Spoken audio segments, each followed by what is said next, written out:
काल मी बाजारात गेले होते तेव्हा मी येताना ड्रॅगन फ्रूट घेऊन आले. So hello guys, I am Sonali and welcome to my mini vlog.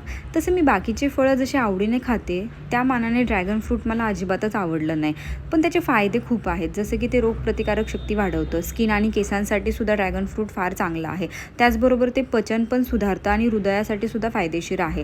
Dragon fruit cholesterol कमी करून हृदयाचे आरोग्य चांगलं ठेवतं आणि वजन कमी करण्याससुद्धा मदत करतं.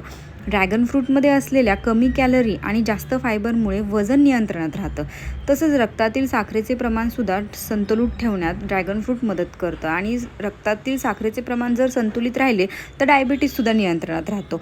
एवढे जर ड्रॅगन फ्रूटचे फायदे असतील तर ते इतकं पण वाईट नाही लागत की मी ते आठवड्यातून एकदा खाऊ शकत नाही. त्यामुळे आता तर मी आठवड्यातून एकदा नक्की ड्रॅगन फ्रूट खाणार आहे. नंतर आम्ही जेवण केलं आणि रात्री आम्ही वॉकसाठी बाहेर गेलो होतो. वॉकसाठी बाहेर गेल्यावर मला आईस्क्रीम दिसलं, म्हणून मग मी एक चोकोबार घेतला आणि चोकोबार खात खात नंतर आम्ही घरी आलो. So this is how I ended my day. Okay, bye. भेटूया नेक्स्ट व्लॉगमध्ये.